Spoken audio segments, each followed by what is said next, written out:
No, I'm good. No, not good. So just to, actually I gave an interview in a company and those guys asked me this question. So you can actually try it out. Okay, not this one. Oh, not this one as well. So first of all, he was looking for, he wants to get this output. Okay.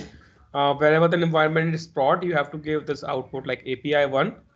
You have to return the key and then you have to return the URL of that API. Okay. Same way you have to do it for others. Like if the environment is prod, only in that case your output should be here. And second one is like you have to find the movies ID which have both actor A1 and A2. So you can take a screenshot of this or something and you can try these questions. So I mean, this is a sample question like this only you will get in the actual interviews. But this can be resolved using PySpark or SQL or anything, right? This is Python's question. This you can resolve in PySpark or SQL. Okay.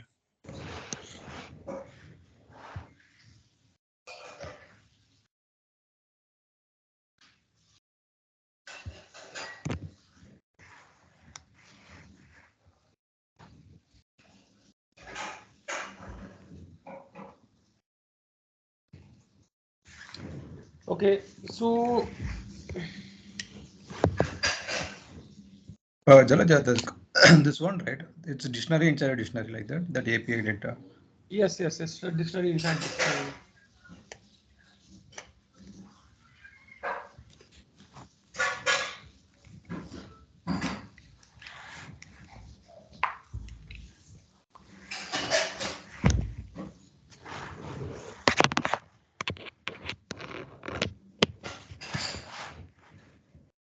Okay, so in that case, we'll move ahead.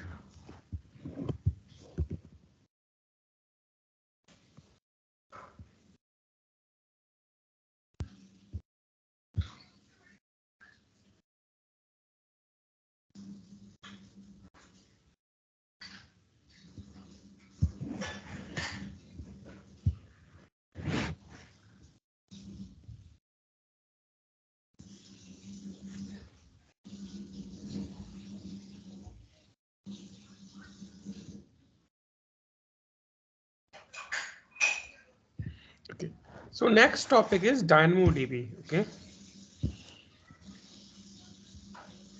we had gone to clean code, yes. So Redshift we have actually covered completely. So next topic is DynamoDB.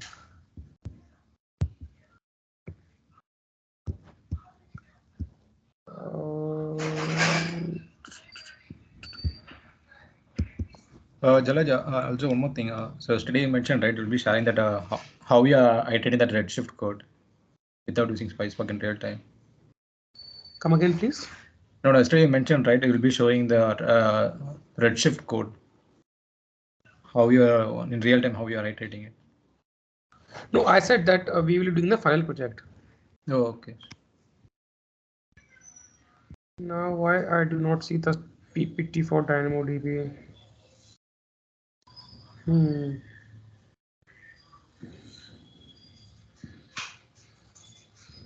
Okay, I think I have misplaced it. So let's just a second. I'll find it out and share the screen again. Meanwhile, if you want to discuss something, we can.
Okay.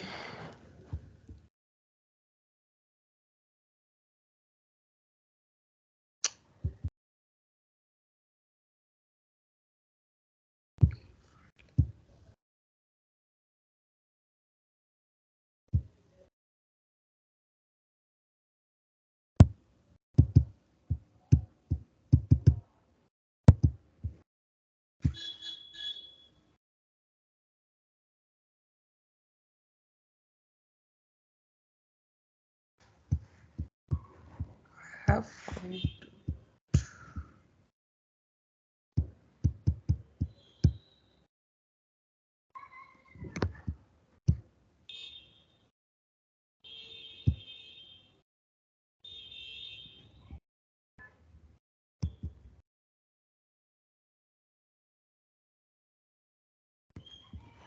Actually, I'm not able to find it, but let's move ahead. We'll do it without PPTs. I'll share the PPT later with you.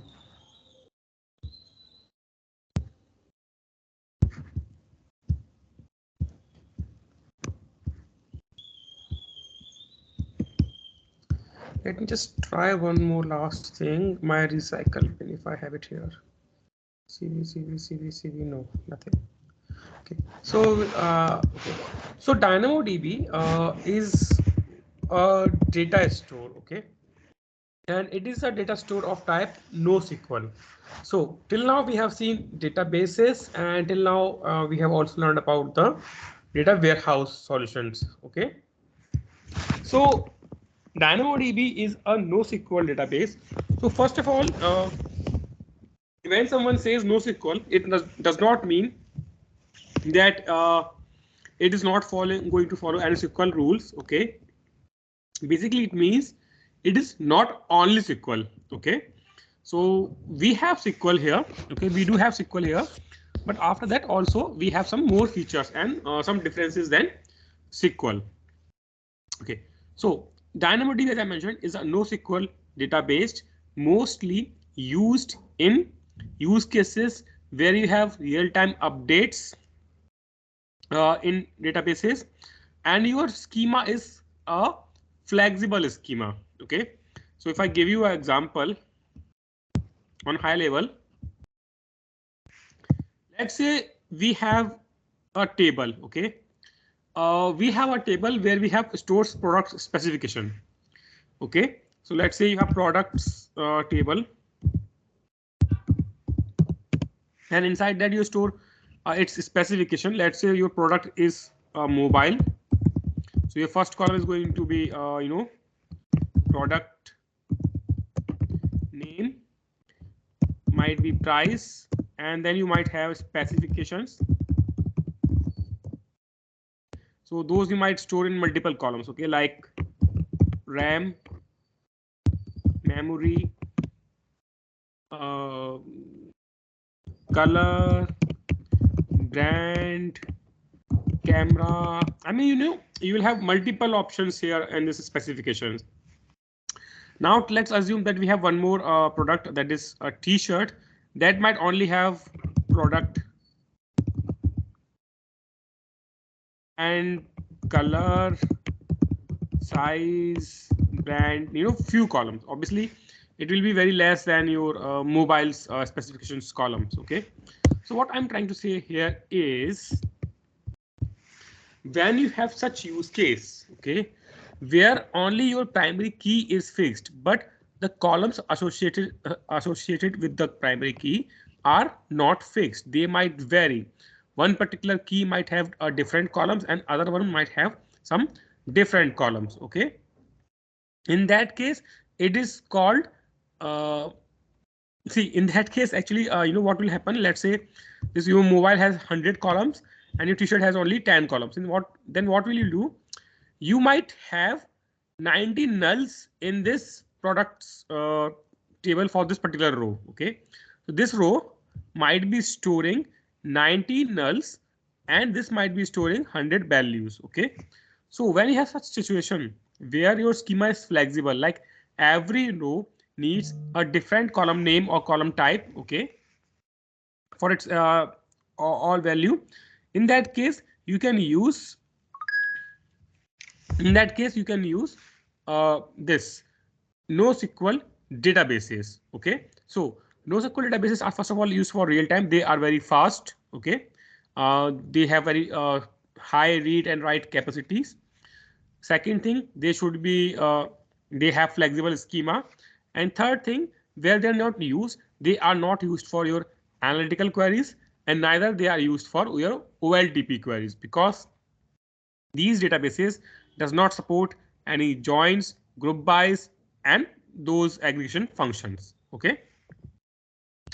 So if I come here, if I just give you one practical example, so this is your DynamoDB. From in the free tier, you can do experiments till 25 GB of storage. So you have to come on tables. Okay. Let me draw a few tables.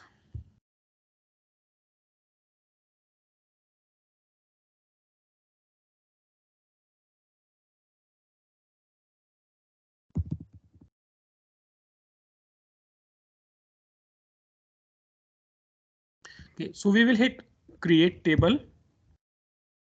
I will quickly create a table for now.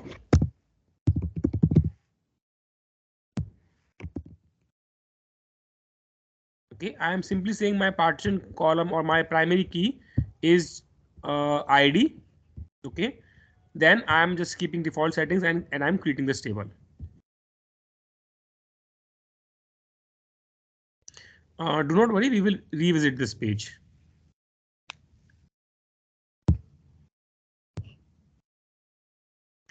So once our table is active, okay,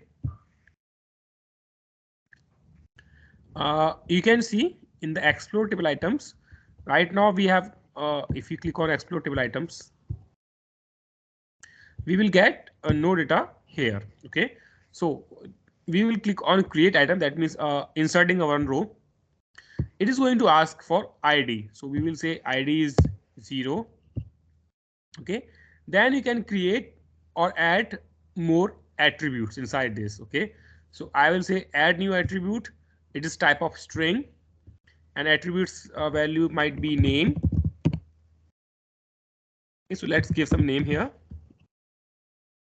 We can have one more attribute, that is full name, or let's say last name. Let's say its value is something. Okay, we might have one more variable, that is age. So we have added 4 columns for this particular ID, and then we can create the item. Okay, so this is my first item. Let's create one more item.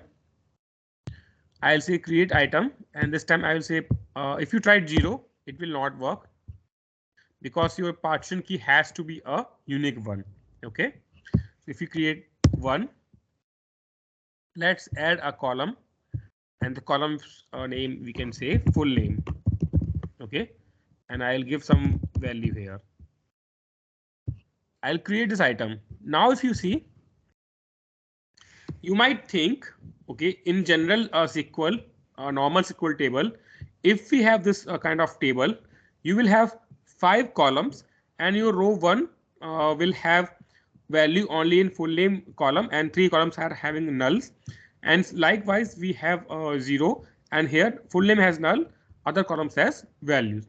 But this is not SQL. Okay, this is NoSQL. Okay, here this full name column is actually not existing for this row 0.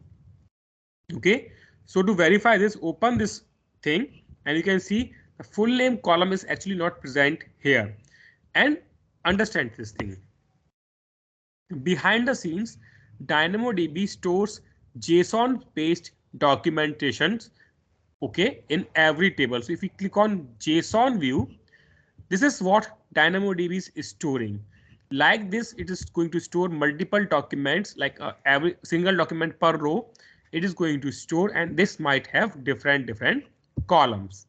Okay, this is what I was trying to explain you with the initial example of mobile and T-shirt. So a mobile product might have a different columns. A T-shirt column might have different columns. Okay, so this is how DynamoDB is built. It is a collection of JSON based documentation to represent you as a tabular format, and this is a NoSQL database. So please let me know if you have any queries about this part.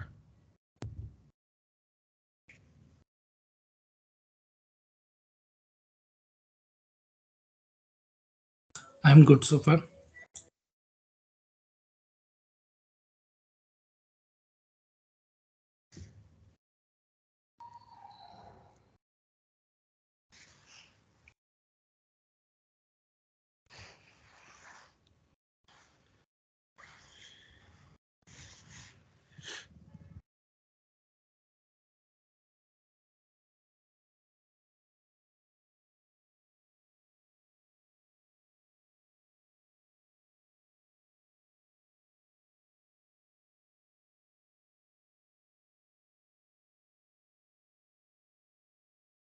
Okay, sorry. Yeah, okay. So see, now let's understand its use cases in real time. Okay, proper use cases is in the gaming industry. Okay, like let's say we both like say we have two players and we play battle BGMI game. Okay, just give me a minute, huh? I'll just take a minute pause.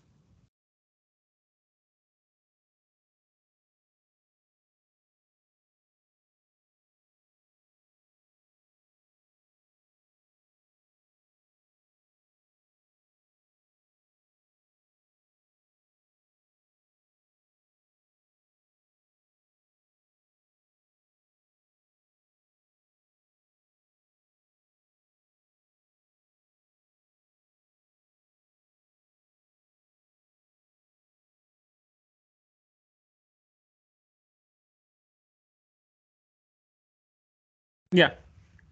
So what I was saying, see, let's say we play PUBG or BGMI, whatever we call it, we played that game. Okay. So in that game, first of all, we need fast reads and writes because data is being stored in some database and instantly on the immediate next second, someone is reading that data. Okay. Like the scores, the graphics and all those things actually being stored in some databases. Okay. That is one thing.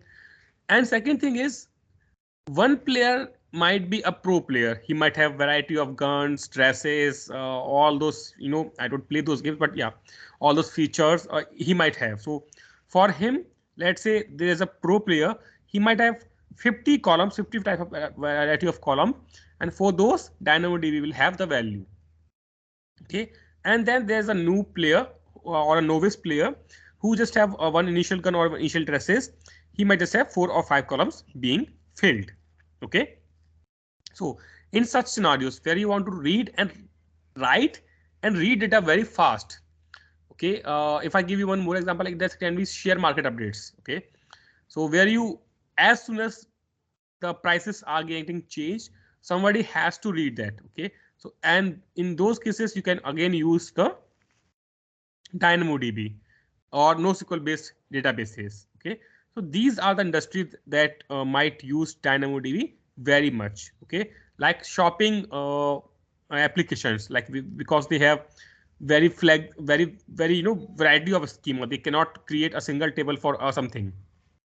So they might store the data in NoSQL format. Okay. So these are the industries. Now, in data engineering projects, like mostly the data engineering projects, you will not find a genuine use case for DynamoDB. Okay. So this is some service. I'll say if you want, you can learn. Okay. You can learn till a moderate level, or if you want, you can skip it as well. Okay. Why I'm saying this? Because as I mentioned multiple times, PySpark, Python, SQL, One Warehouse, AWS Glue, these are the services, and Lambda functions. These are the services that you need to master, and S3 as well. Okay, if you can master these technologies, you will be, you will get a job in cloud data engineer position fairly easily. But yeah, this is also an interesting service. Okay, it is being used. I'm not saying it is completely ignored, but in most projects it is not, because we do not work with live data. Okay, same goes for the Kinesis as well. Kinesis is the next service that we are going to learn, and same goes for the Kinesis as well. That is some service we do not use very frequently unless you have live data projects. Okay, and those are very few. Okay, trust me, those are very few. Nobody is actually doing real-time data analysis. I mean, I should not say. I mean, nobody will be a wrong word. I'll say very few people are doing a real-time analysis. Okay. So next things. Now, while we have this data, okay, while we are storing this data, like a normal SQL database, indexes do not get created here on every column. Okay, you will not be able to filter something while writing a query by default unless you create indexes, and same thing is actually not happening here. Okay, so initially we have to understand that these two options, scan versus query, what are these options? Okay, so first is scan. Okay, when I want to get the data from my table back, okay, I have two options, scan or query. What scan does, okay, while you write some filter predicates on scan, okay, you can mention the filter predicates here.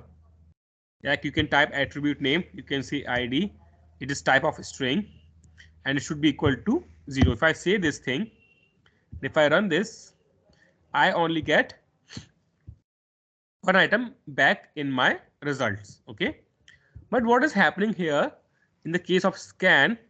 First of all, my whole data from the table will be readed.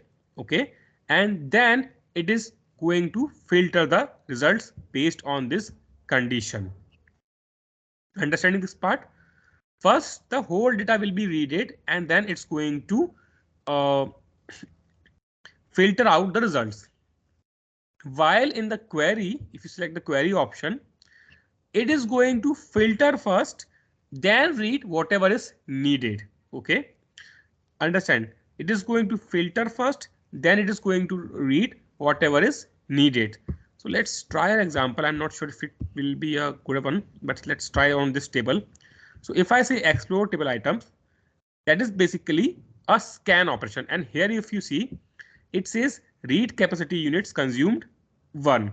Okay, just remember this number. Now let's say I want to filter. Okay, I don't think that I have any indexes created over this. I just have. Okay, let's say what is the short key created date? Okay, let's say I want to filter on PySpark hands on. Okay, this is a query option. I am saying name should be equal to PySpark hands on, and my created date should be equals to 01/02/2023. If I execute this query, you see I have used 0.5 read capacity units. Okay, now let's try same thing with scan operation. I'll say filters. My attribute name is name. It should be equals to PySpark hands. I'm not sure whether this will work perfectly or not, but I'm just trying it out. Okay, I'll let you know what I'm trying to say. Created date, it's a type of string only. Yes. 01/02/2023. If I run this, you see this time when I'm doing scan, I'm using 1 read capacity units. Because why it is happening? Because first it reads the complete data, then it filters based on this condition. Okay, and when I write the query operation, it directly executes a filter first, and then it's I mean we have to remove this thing first, then basically it goes and gives the results. Okay, so why it is important? Why this scan versus query is important? So right now we just have 16 rows. Okay, so if you see my complete table, if I remove all these things, if I simply run the scan, we have 16 rows only. Okay, but in real time we have millions of rows. Okay, so when you directly do scan and then you write the filter conditions, basically you are reading the complete table, then filtering it. Okay, so that is going to charge, that is going to cost you, or that is going to utilize at least 100 read capacity units or more than that. Okay, and some more time as well. But when you do the same operation with a query operation, it might just use few read capacity units and it might use very less time. Okay, so that is the difference between scan versus query. Now the question arises, if query is that much efficient, why don't we always use the query option? Okay, that is a very generic question we will have in our mind, that why don't we always use the query option? So if you see, when I say scan and if I add a filter conditions, it is allowing me to write the attribute name. So I can pick up any attribute name, like I can pick up this file month. Okay, and I can say it should be equals to 10. If I run this, okay, I'll get my out item. Okay, now if I come on query, if I remove this filter conditions from the scan, you see I have only the option of using name and created date to filter my results. Okay, I have no option to filter here based on file date or other columns that I have in my table, end time, file day, month, year, record processed. I have no access to filter based on these columns. I am forced to use scan operation for these columns filter. Okay, so why is that? Because if you want to filter first, you have to create indexes on those columns. Okay, if you want to filter, just a second.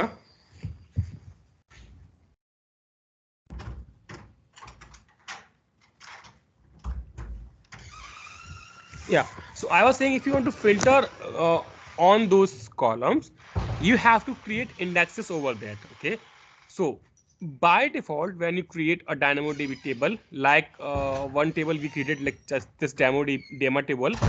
So on this table, your partition key, okay, your partition key and your short key are going to be indexed by default. Okay, and same columns I have here in my index options. Okay, in my filter options.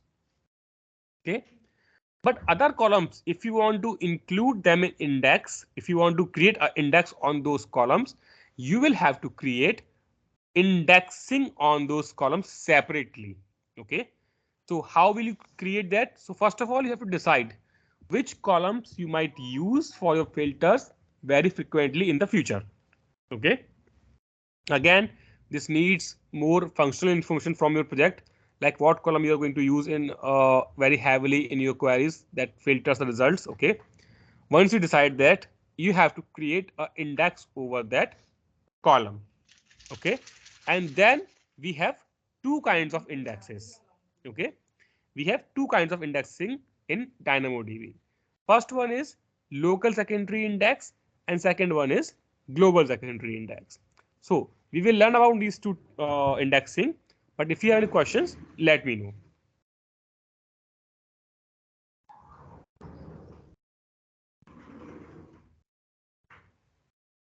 Jalaj, so here, right, in DynamoDB, we can't create using that create statement. You can. Keys, those stuff. You do have particle editor here. Okay.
Okay, I hope you got the problem statement, like with the indexing, what kind of problem we are trying to solve.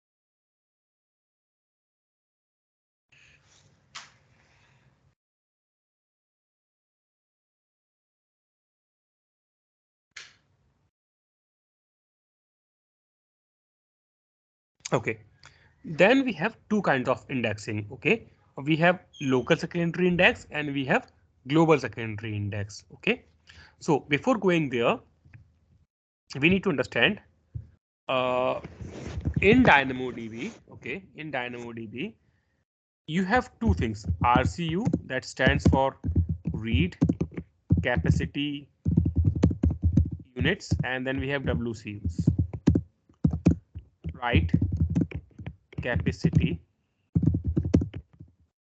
units.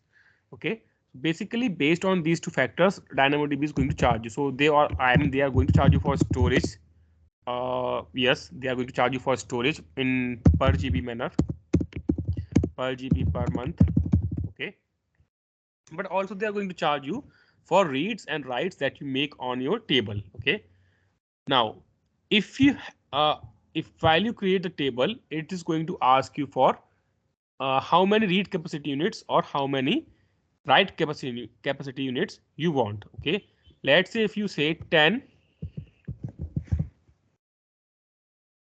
RCUs, this basically means your system can read 20 KB per second. Okay, you will be able to read data 20 KB per second. Okay, that is one RCU is going to give you 2 KB data per second. WCU is going to give you 10 KB per second. Okay, obviously writes are more expensive. So this is 10. So one WCU is going to give you 1 KB per second. Okay, this is some limits. So if you want to read by 100 KB per second, you have to mention 100 RCUs. Okay. Then let's come back on DynamoDB. Let's hit on create table. I'll say test table this time. So it is going to ask you for, first of all, it's going to ask you partition key. Let's say you say ID, and then it's going to ask you for short key. Then let's say you use date column here. Okay. And now it is going to ask you for table settings. If you want, you can use customize settings. So we will use customize settings this time. First of all, it is going to ask you for table class. Okay. So what is a table class? Table class, you can relate this concept with S3. Okay. So if you want to just store data and if you want to access the table very much frequently, you will use standard DynamoDB table. But just in case, if you just want to store the data, but do not want to access that very frequently, you will use DynamoDB standard infrequent access. Okay. So storage classes concept coming from S3, same kind of thing we have here. Then as I explained, we have capacity calculator.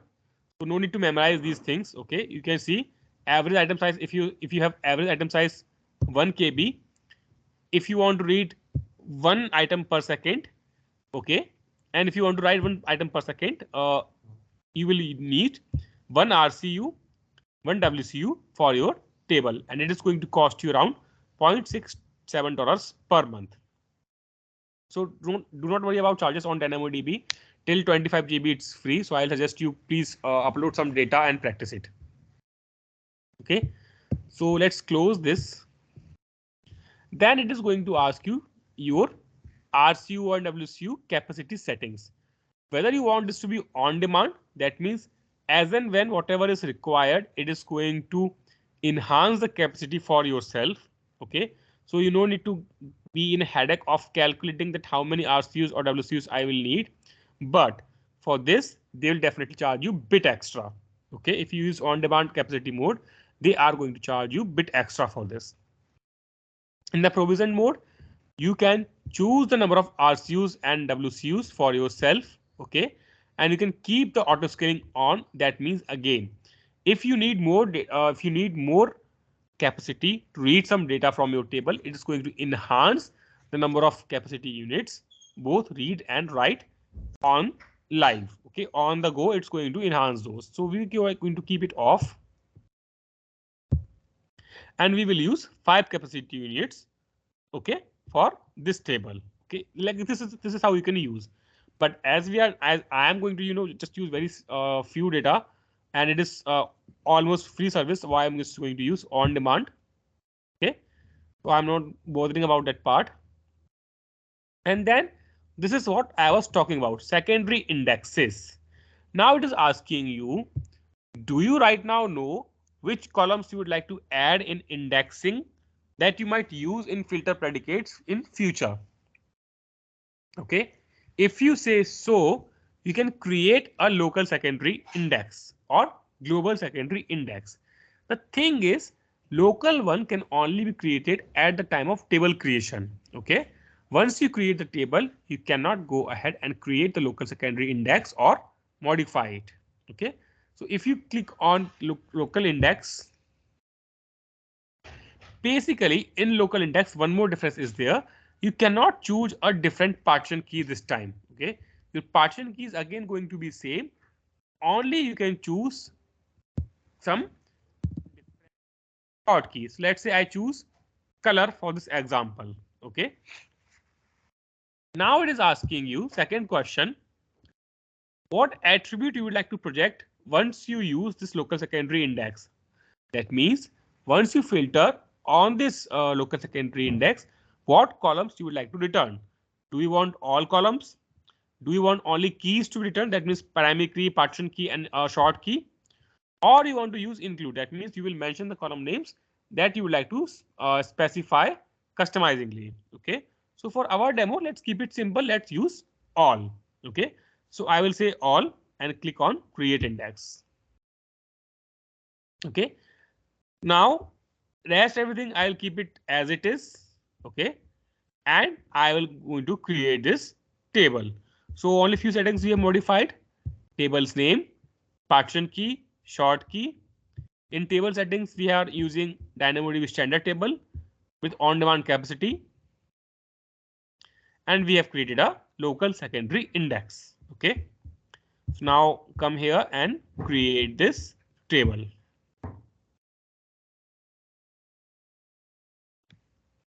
So once this table is created, it's being created right now. It will take few seconds.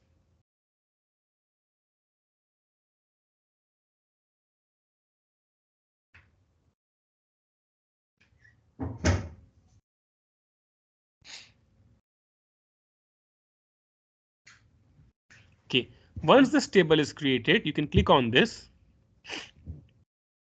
and you can click on explore table items.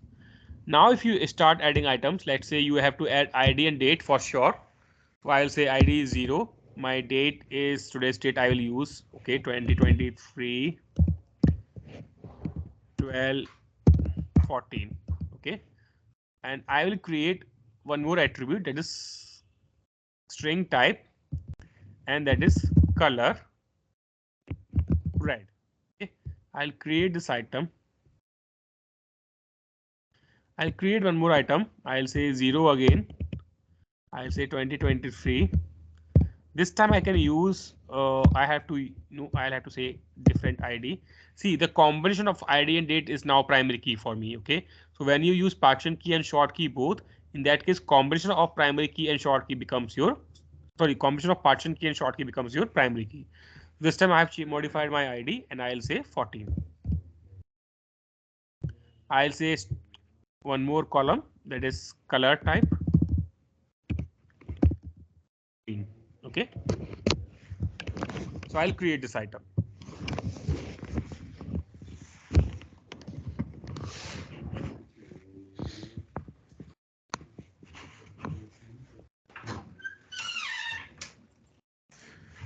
Now, if you see,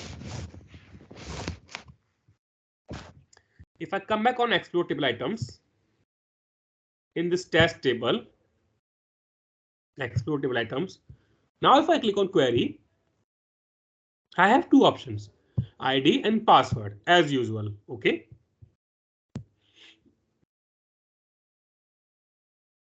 But let's say I would like to filter on color as well and using the indexing only. So I have to change my index here.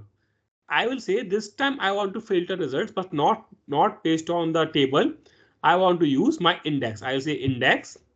And now if you see, I have option to use, color here. So I will say green here. If I run this, you can see it is returning no item because it is 1. OK, so this is how I have created a local index and I'm able to use other columns with my partition key. OK, as I mentioned, restriction is you can only add new short keys into the new index, local indexes. You cannot add partition keys. OK, but in the global secondary indexes, you can add partition keys as well. OK, so I'll again take a pause here. If you have any questions about local secondary index, you can let me know.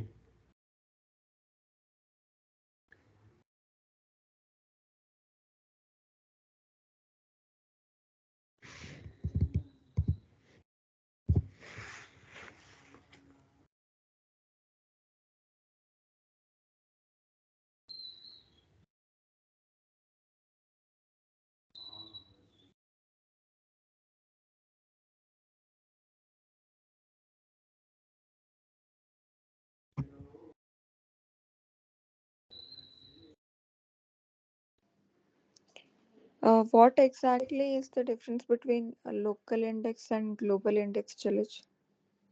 Okay, so let's write it down. See, local and be created, after table creation.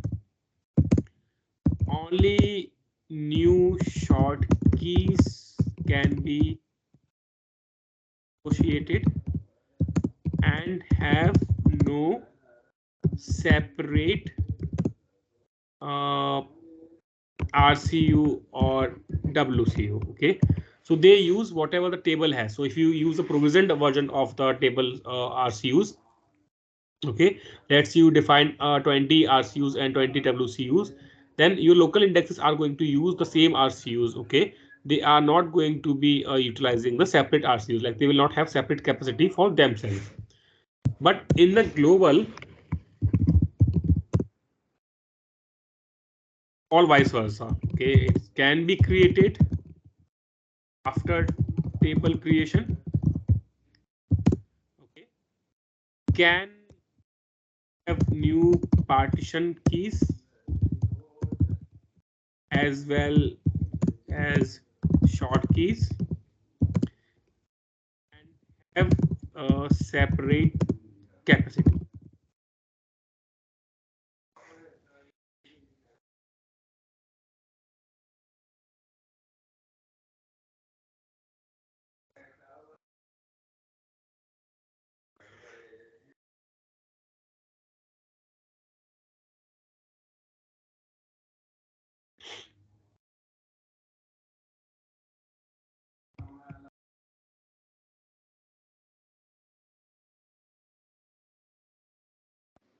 So global one would be the better option, right? Like even after creating the table, we can create all these partition keys and other things.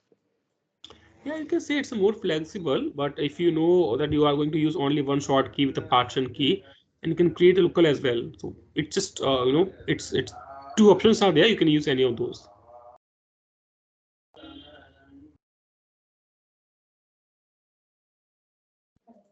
Okay. So if I come back on view table details, like it's the same button here. Okay, if you are on the table details, you will have the option of explore table items, and if you are on exploring table items, you will have the option to come back to table details. So here you have the table details like general information, summary, and all those things. So if you go on indexes, you can see it has one local secondary indexes available. Now I can create global index. As you see, we have partition key option available. So I can say my partition key is name. I can have completely different short key. I can say age.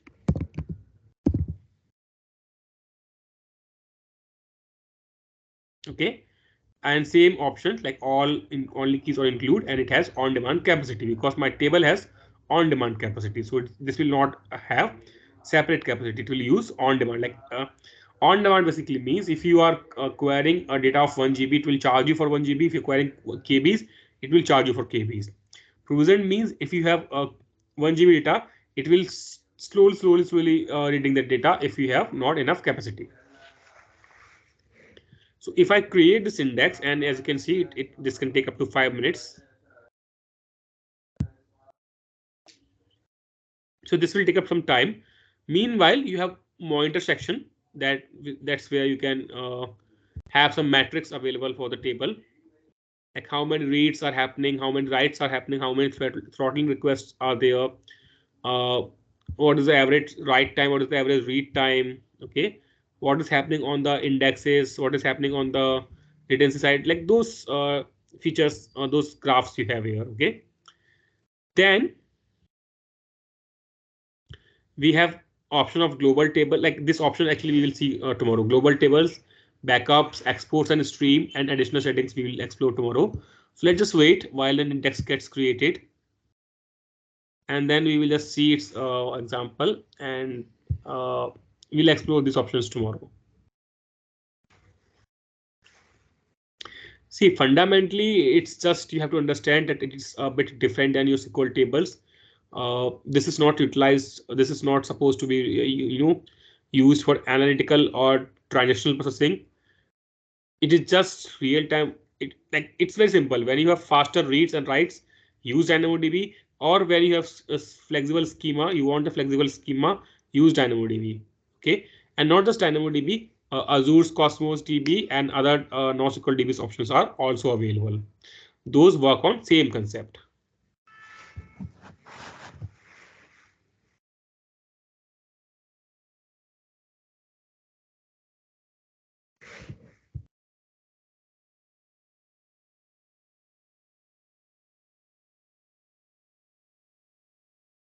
Okay.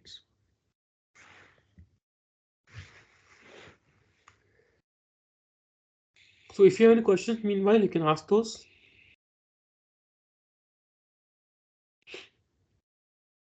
Jalaj, do we have the same kind of thing in Snowflake also?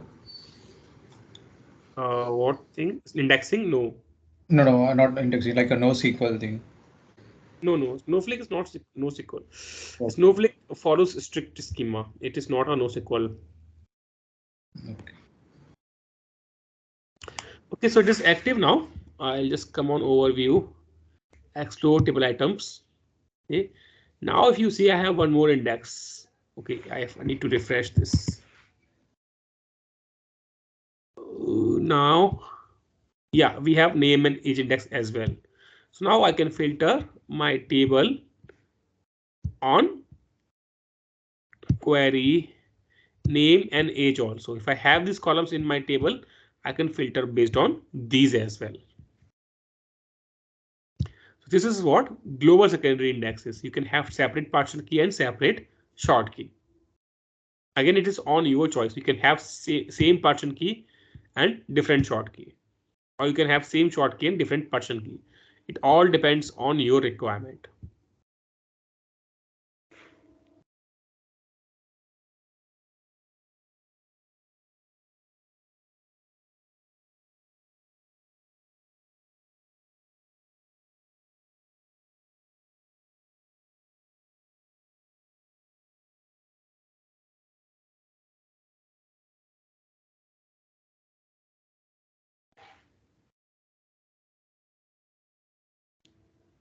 So you have any questions?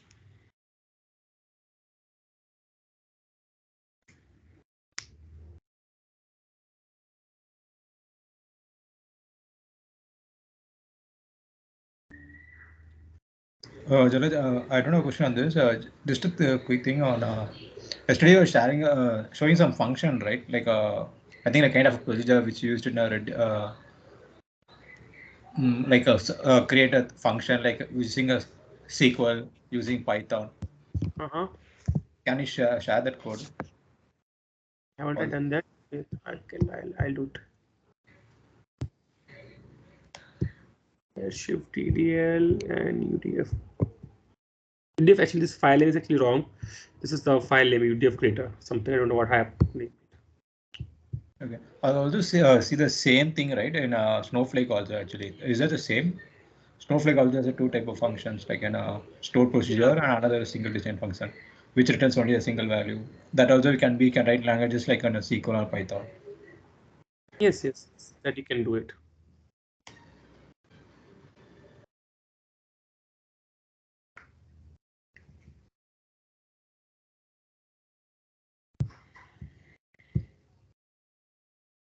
Okay, if you have no questions, then we can leave for the day. Thank you, guys. Thanks. Thank you all.